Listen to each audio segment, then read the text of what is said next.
Amables televidentes, arrancó el Telematutino 11. Como siempre, al inicio no tengo palabras para agradecer el apoyo que nos brindan ese público tan inteligente. Buenos días a todos.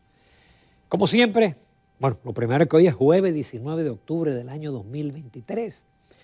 Tenemos comentarios nacionales e internacionales.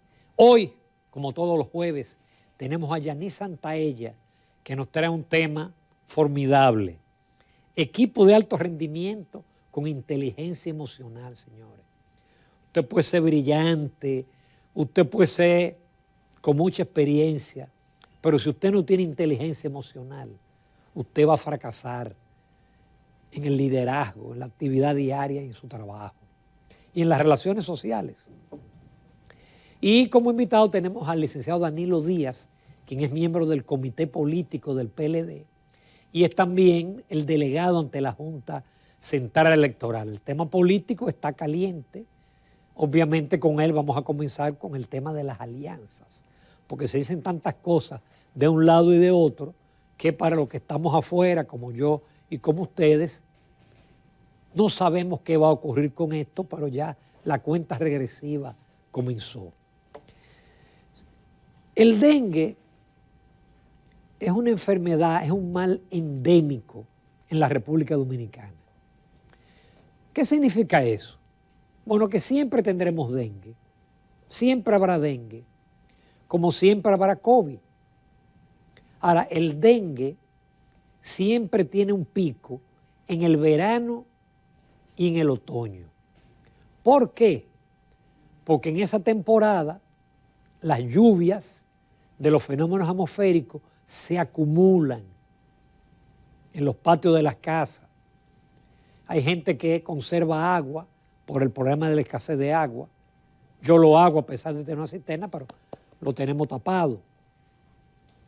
Y esa agua es el criadero del mosquito Aedes aegypti, que es el que transmite el dengue, que puede ser una simple fiebre, pero que también puede provocar la muerte.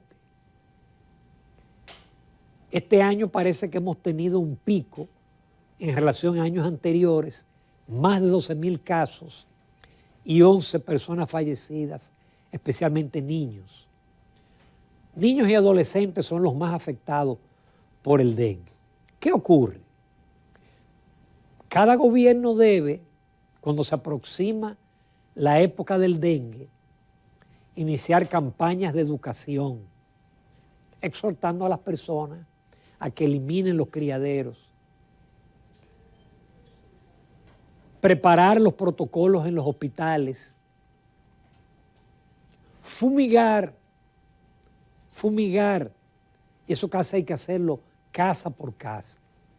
Aparentemente, algunos de esos pasos las autoridades sanitarias no lo hicieron, por lo menos yo no vi una campaña de prevención muy sencilla, exhortando a las personas que eliminen la acumulación de agua, pues en su casa, pero puede ser también en una mata que usted tiene dentro de la casa con agua.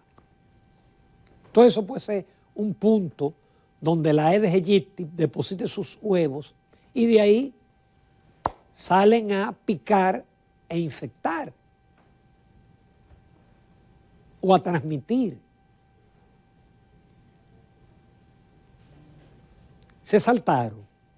¿Qué ocurre? Cuando viene la voz de alarma del colegio médico, de la sociedad de pediatría, de que no tenemos camas suficientes, ni en los hospitales ni en las clínicas, que el tema está desbordado, entonces el gobierno en el día de ayer, a través del vocero, Homero Figueroa, anuncia una serie de medidas. La primera es típica, ya la creación de un gabinete contra el dengue, formado por el Ministerio de Salud, el Servicio Nacional de Salud, Obras Públicas, Defensa Civil, etcétera, etcétera. Operativo de fumigación casa por casa. Eso había que hacerlo ayer. Campaña de limpieza en comunidades y espacios públicos para eliminar los criaderos. Eso también fue ayer. Capacidad y eficiencia en el sistema de atención. Que los hospitales cuenten con los recursos necesarios. Y fortalecer la campaña de sensibilización y educación pública.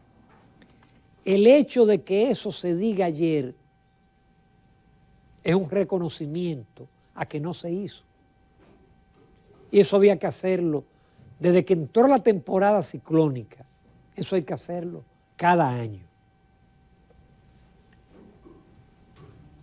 Esperemos que todas esas cosas se hagan.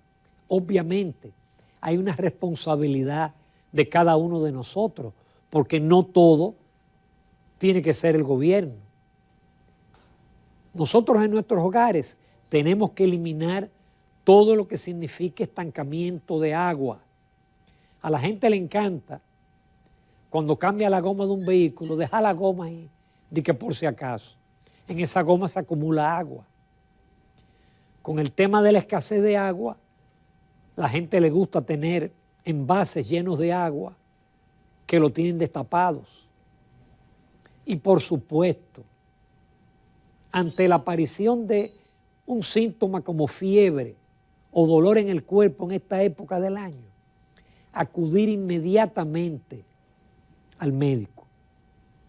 Las autoridades alegan que muchas veces llevan al paciente con un estado muy avanzado y a veces el dengue genera un problema de disminución de las plaquetas en la sangre y eso, cuando llega a unos niveles muy bajos, es lo que provoca la muerte.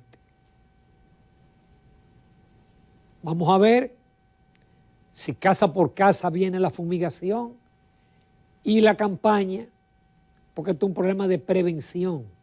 Si a la gente se le dice con tiempo, porque a la gente se le olvida que viene dengue. Miren ahí el mosquito, Aedes aegypti. Viene dengue, porque es que se acumula agua por efecto de las tormentas tropicales. Por eso es muy raro que usted encuentre una epidemia de dengue en enero, febrero o en diciembre, no. Siempre es entre agosto y noviembre. Cada año, porque esto ha pasado cada año y hay muertos cada año, pero en este caso, dice la Sociedad de Pediatría, que en la semana 37 ya había un 85% más de casos que en el año pasado. Son alrededor de 12.991 reportes de dengue y ya en la semana 140, en una sola semana, 1.108 afectados. Lógicamente, la oposición aprovecha este tipo de cosas y vamos a escuchar lo que dice el doctor Leonel Fernández, que es el líder de la oposición. El sistema de vigilancia epidemiológica no está funcionando de manera adecuada. Las cifras más recientes son alarmantes. El sistema sanitario camina hacia el colapso. Ante tan grave situación, la Fuerza del Pueblo exige a las autoridades que se tomen todas las medidas necesarias para frenar esta dramática situación. Por consiguiente, en lo inmediato, priorizar las campañas de información para prevenir y brindar apoyo necesario a los que ya han sido afectados con la mejor atención sanitaria posible. ¿Verdad? Con la salud del pueblo dominicano no se juega. Como Francisco. Estaremos vigilantes de que el gobierno cumpla con su responsabilidad. Bien, por otro lado, comienza a sentirse ya el impacto económico en la frontera. Eso era de esperarse. La Asociación de Huevos, Asohuevo, que preside el señor Manuel Escaño, dice que esa asociación, que son de pequeños y medianos productores, ha perdido 1.000 millones de pesos, que ha tenido que vender la unidad a 2.5, eso sin los intermediarios, cuando el costo de producción es 5 pesos. Claro, usted va a un supermercado y un huevo le cuesta 8 pesos. por el tema de la intermediación. Ellos alegan que la asistencia de INESPRE ha sido muy pobre. Hemos insistido que tan pronto el gobierno cerró la frontera al comercio, que eso fue innecesario. Se pudieron haber tomado todas las otras medidas, pero no parar el comercio. Entonces el gobierno tenía que ir en auxilio de los productores, comprarles la producción que es exportable a Haití. Y entonces también subsidiar a los intermediarios, porque toda esa gente que se colocan en los mercados binacionales normalmente no son productores, son comerciantes que le compran a pequeños productores, porque los grandes productores exportan por otras vías o ellos mismos llevan sus productos a los mercados binacionales, la parte de su producción. Más o menos en el caso de los huevos, el 25% de los huevos que produce el país se exportan a Haití. Ya por eso el presidente Azohuevo dice que van a sacrificar a 3 millones de gallinas ponedoras, que más o menos ellos calculan que esos 3 millones generan los huevos que van hacia Haití. Porque el problema fue que el gobierno abrió la frontera para el comercio con determinadas restricciones, pero resulta que Haití dijo que no. Haití dijo que no, las autoridades, y no han abierto la frontera. El domingo ellos abrieron en Dajabón, pero fue para que comerciantes haitianos cruzaran de este lado a retirar la mercancía que ellos tenían acá. Porque también hay comerciantes haitianos que cruzan de este lado para venderle a sus ciudadanos en los días de mercado, que son lunes y viernes. Ya va casi 2 semanas, el lunes se cumple 2 semanas del anuncio del presidente de la apertura fronteriza, con las limitaciones de que sea en fila, de que van a tomar los datos biométricos, de que habría una especie de cerco militar para evitar que ellos se salgan del área de compra y venta, pero los haitianos se han unificado. Haití, que nunca se unifica, se ha unificado. Hasta tal punto que ahí en la prensa da cuenta de que un grupo de organizaciones de la sociedad civil le hacen 7 reclamos al gobierno dominicano, incluso reclamos con las deportaciones, no solamente con el tema del comercio, sino con el tema de las deportaciones. Esa es la situación. Por otro lado, en Haití secuestraron a un señor que se llama Anthony Virgin Saint-Pierre. Él es secretario de una organización de la sociedad civil que se llama Alto Consejo de Transición. Como su nombre lo indica, esta gente está trabajando para que haya una transición de un gobierno ilegítimo, porque Ariel Henry no es legítimo, no es un primer ministro legítimo, él no lo eligió nadie. Y una de las primeras cosas que hay que lograr en Haití, si hay la pacificación, es un gobierno legítimo, un gobierno de unidad nacional, un gobierno que pueda hacer cosas. Como señalaba ayer el doctor Andy Daguarre en su entrevista, un gobierno que tenga la fortaleza y que no pensemos que la democracia, que Haití está preparado para la democracia. No todas las sociedades están preparadas para la democracia. Y hemos tenido ejemplos de sociedades exitosas. Él puso el ejemplo de Singapur, pero está Taiwán, está Corea, está Vietnam. Países que hoy han dado el salto, mantienen regímenes de mano dura, regímenes hasta comunistas. Taiwán no, Taiwán ya es una democracia. Entonces, hay países que no están preparados.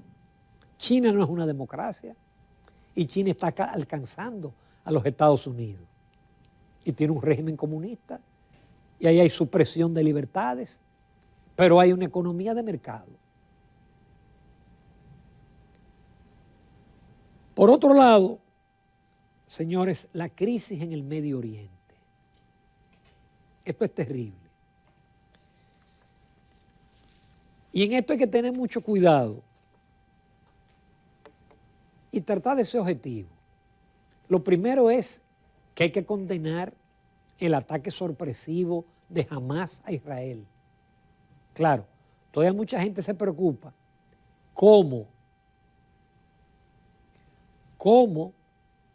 con la alta tecnología que tiene Israel, con esa verja fronteriza, que no es la verjita que estamos haciendo aquí, con la vigilancia que hay, con ese servicio de espionaje Mossad, cómo esto ocurrió? Porque esto no se preparó de un día para otro. Preparar esa ofensiva de enviar por aire milicianos que descendieron en parapetos en territorio israelí, romper en varios puntos la verja, llegar a 22 ciudades, a kibutz, asesinar a personas, llegar a un lugar donde había una fiesta que había miles de jóvenes y asesinar 250. Hay 300 y tantos militares muertos, porque atacaron también una fortaleza. Y hay 203 secuestrados. ¿Cómo ocurrió eso? Por eso hay gente que especula y dice que la inteligencia egipcia le avisó a los israelíes, pero que ellos optaron por guardar silencio para que eso ocurriera, para así poder destruir a Hamás. Uno de verdad se le hace desde un punto de vista humano pensar que una cosa pueda suceder, pero ya sucedió en la Segunda Guerra Mundial. Los Estados Unidos sabían que los japoneses iban a atacar a Pearl Harbor en las Filipinas y retiraron sus mejores portaaviones. Y ese ataque a Pearl Harbor fue lo que le dio el pretexto a los Estados Unidos para entrar a la Segunda Guerra Mundial. Si lamentablemente la deshumanización es tal que a veces usted sacrifica a su gente en aras de sus intereses. Uno espera que no haya sido así, pero está en cuestionamiento a la seguridad. Entonces lo que hizo Hamás es definitivamente condenable. Una cosa es la causa palestina y otra cosa es Hamás. Porque las Naciones Unidas en el 1947 emitió una resolución de que había que coexistir dos estados, el Estado israelí y el Estado árabe palestino. Eso no se dio. Israel constituyó su país en 1948 y le fue quitando terreno, quitándole terreno poco a poco a los árabes, a tal punto que los árabes están en Cisjordania con una autoridad palestina y en la franja de Gaza que pertenecía a Egipto y que la perdió en la guerra de los 6 días, hay otra parte del pueblo palestino. 2.3 millones encerrados en 340 kilómetros cuadrados. Hay alrededor de 1.400 muertos israelíes, 306 militares, pero del lado palestino ya van 3.400 muertos. Y está la discusión de si la matanza en el hospital fue Israel o fue Palestina. Hay un dicho que es muy cierto, que en una guerra la primera batalla que se pierde es la batalla de la verdad. La verdad se pierde en una guerra. En el día de ayer el presidente de los Estados Unidos, Joe Biden, estuvo en Israel y se estrechó en un abrazo con el presidente Netanyahu y ofreció todo el apoyo, y de hecho el principal portaavión de los Estados Unidos está ahí en el mar Mediterráneo. Y el presidente Biden pidió al Congreso norteamericano ayuda extraordinaria para Israel. Entre tanto, en el resto de los países del mundo hay protestas palestinas, especialmente en Europa, donde hay mucha migración palestina. He visto incluso Twitter de españoles protestando por esa presencia palestina y el temor al terrorismo. Ahora, no todos los palestinos son terroristas. Yo decía que lo de Hamás es condenable. Ahora, lo que está haciendo Israel bombardeando población civil también es condenable. Dice las Naciones Unidas que el 25% de las viviendas han sido destruidas por los bombardeos. Y de las 3.000 y pico de víctimas, la mayoría son niños. Niños inocentes que no tienen culpa de que Hamás domine la Franja de Gaza. Y no tienen a dónde ir. Afortunadamente, el presidente Biden con el presidente de Egipto llegó a un acuerdo porque la Franja de Gaza está cercada totalmente del lado israelí. Hacia el otro lado tienen el mar Mediterráneo, que llega a un nivel que los pescadores palestinos no pueden ir más allá de 5 millas náuticas. Y tienen una pequeña frontera con Egipto, y llegaron a un acuerdo que esa frontera con Egipto, por ahí va a entrar alimentos, medicinas y combustible, porque Israel cerró toda esa posibilidad. Ellos alegan mientras haya rehenes. Hay 203 rehenes, que aunque jamás dice que son militares, no. Hay imágenes que muestran que son mujeres, niños y ancianos, rehenes. Eso es una barbaridad. Es decir, jamás le ha hecho un daño terrible a la causa palestina, a la causa de la existencia de un país árabe palestino que no ha querido Israel. Inclusive se llegaron a acuerdos de paz como el acuerdo de Camp David. Y después otro acuerdo, eso fue cuando la presidencia de Carter y otra después, cuando Clinton, pero esos acuerdos no han sido cumplidos por los israelitas. Ahora, ¿cuál es el temor actual? Israel aparentemente va a invadir la Franja de Gaza. Esto va a ser una cruenta batalla, porque Hamás tiene túneles. Pero si esa invasión se da, Irán, que definitivamente es el país que armó Hamás, ¿cómo llegaron todas esas armas a la Franja de Gaza? Irán ha dicho que va a entrar en guerra con Israel. Y el grupo terrorista Hezbollah también. Entonces el peligro es que se extienda la guerra en esa región, ya unida a la guerra que tenemos entre Ucrania defendiéndose de la invasión rusa. Si esa guerra se extiende, vamos a tener problemas con los precios del petróleo. Y la economía mundial podría caer, especialmente la de Occidente, en una gran recesión. Y eso nos arrastraría a nosotros. Un país que de por sí apenas está creciendo al mes de agosto 1.5%. Es el crecimiento más bajo desde que en el año 2012 empezó a calcularse el índice mensual de actividad económica. Antes conocíamos el crecimiento cada 3 meses, ahora con esa metodología sabemos mes por mes. Muy pronto sabremos en septiembre y vamos a darnos cuenta que independiente de los estímulos monetarios no va a haber un crecimiento. Ayer el doctor Dawarre decía que a lo sumo él estima que la economía va a crecer 2.2, 2.3%.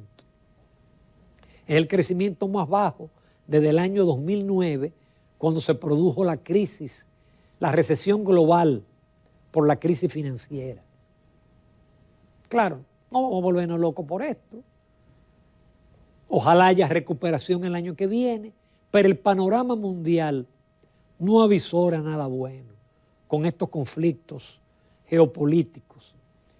No hay fecha para terminar la guerra de Ucrania, donde hay también una matanza de civiles, y ahora esta situación en el Medio Oriente. Israel siempre ha ganado rápidamente, pero fueron guerras en las cuales ellos estaban muy bien equipados por los norteamericanos y los vecinos no. Ahora los grupos terroristas están muy bien equipados, hasta tal punto que ellos enviaron tantos cohetes a Israel, que Israel, a pesar de tener un escudo de defensa, no logró anular todos los cohetes, porque eso fue un ataque muy bien planificado, que el espionaje y la tecnología israelí fue incapaz de detectar. Nos vamos a comerciales. Cuando yo regrese, voy a hablarles de un informe del Departamento de Estado de los Estados Unidos sobre la inversión, que es un informe que elaboran las embajadas, las 163 embajadas de los Estados Unidos. Ese informe fue publicado parcialmente ayer por algunos medios de comunicación, pero hoy yo no encontré ese informe. Antes de despedirme, quiero mostrarle mi artículo de esta semana que se titula Misión Imposible en Haití. Porque ustedes me han escuchado que yo he venido diciendo todos estos días que la MINUSTAH, que tuvo 13 años en Haití, tenía 10.000 cascos azules y un presupuesto de $1.000 millones. Ahora lo que tenemos es 1.000 policías de Kenia y otros 1.000 que se le han sumado de Jamaica, de Bahamas y de otros países de África. Y los Estados Unidos lo que están ofreciendo es $100 millones.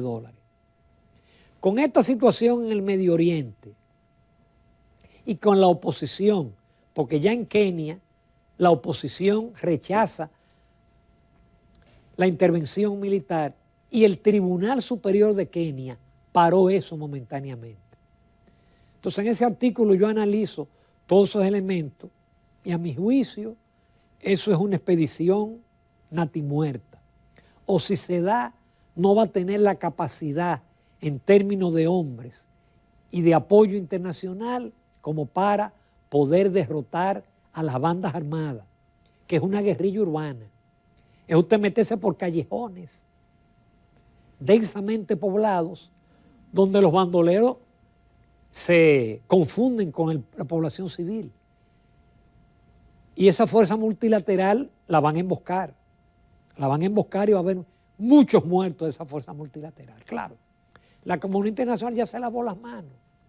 Con lograr que el Consejo de Seguridad aprobara, ya ellos hicieron lo que tenían que hacer. Nos vamos a comerciales. Voy a compartir con todos ustedes el informe del Departamento de Estado de los Estados Unidos sobre la situación de la inversión extranjera en cada país. Esto me permite tratar un tema que ayer algunos medios publicaron, pero que hoy no aparece. Y es el informe del Departamento de los Estados Unidos sobre la situación de la inversión extranjera en cada país. Son 163 países. Ese informe lo prepara siempre la embajada de cada país. En el caso de la República Dominicana, unas son de cal y otras son de arena. Hay elogios. Hay elogios. Voy a leer, porque tengo el documento aquí, voy a tratar de ir saltando. Pero, por ejemplo, ¿qué dice? El informe destaca que República Dominicana es un país que tiene la mayor inversión extranjera de Centroamérica y del Caribe. Y eso es verdad. Y además tiene la ventaja de ser miembro del DERE-CAFTA, el Tratado de Libre Comercio de los Estados Unidos con Centroamérica. Dice que el gobierno también otorga exenciones, incentivos a la inversión extranjera en una serie de áreas. También, importante, dice que en esta gestión se ha hecho un gran esfuerzo para combatir la corrupción y la impunidad. Ahora bien, ¿qué dice ese informe? Quizá por eso no está publicado, in extenso. La corrupción sigue siendo un grave problema, tanto en las instituciones públicas como en las privadas, a nivel local y en todo el país y en todos los niveles del gobierno. Los inversionistas se pueden encontrar con pedidos de sobornos o encontrar que las reglas del juego cambian de la nada. Además se quejan de que las reglas para competir no son muy claras. Informe del Departamento de Estado. Y para colmo, las pocas reglas que hay no se hacen cumplir. Otro elemento que trata el informe sobre la inversión y lo titula Incompetencia. En el gobierno hay gente que no está muy preparada o muy clara de lo que está haciendo y eso puede llevar a decisiones malas o ineficientes. Eso afecta la velocidad y eficacia con la que se implementan políticas o se toman decisiones que afectan a los inversionistas. Eso está diciendo la Embajada de los Estados Unidos. Habla de retrasos en los pagos y que de las instituciones del gobierno las decisiones están demasiado centralizadas en las cabezas y eso también enletece todo. Justicia y procesos administrativos. Dice que hay que llenarse de paciencia y los inversionistas lo saben. Habla de lo lento que son los procesos judiciales. Cuando hay un diferendo comercial o lo que puede durar para salir un permiso o una licencia. Otra cosa que los jueces o los oficiales pueden estar a favor de una de las partes a la hora de hacer negocios. También hablan de la pobre implementación de las leyes y de la poca transparencia. Todo esto es parte del informe sobre inversión extranjera del Departamento de Estado de los Estados Unidos. Elogia por una parte, pero toca puntos que nos afectan. Derecho de propiedad intelectual. Esos derechos aquí a veces no funcionan. El informe dice que la aplicación de los derechos de propiedad intelectual es débil. Eso puede ser especialmente problemático en sectores como tecnología, farmacéutica y entretenimiento. Pero el informe de nuevo concluye, el gobierno mejorando la transparencia y lucha contra la corrupción, pero se ha quedado corto con todos los planes que tenía. En fin, ese fue el informe que ayer algunos medios lo publicaron parcialmente, especialmente la parte del elogio a el gobierno, pero no toda la parte que habla de que todavía hay corrupción, que todavía piden peaje, que todavía es muy lento el conseguir los permisos, que todavía la justicia es muy lenta cuando hay un diferendo y que en muchas ocasiones jueces y fiscales están a favor de la otra parte. Y también la propiedad intelectual, que es algo muy, muy importante para los Estados Unidos, indican que hay debilidad en la aplicación de las leyes, especialmente en la parte de tecnología y en la parte de farmacéutica. Reitero, elogia la lucha contra la corrupción, la transparencia y los esfuerzos, pero todavía tenemos mucho camino por recorrer, porque ese informe lo leen los inversionistas extranjeros. Eso no ha impedido que seamos el país que más inversión recibimos en Centroamérica y el Caribe, pero parecería que podemos recibir más si nosotros logramos corregir todas esas fallas que aún existen en la República Dominicana. Nos vamos a comerciales, retornamos con la recta final del Telematutino 11.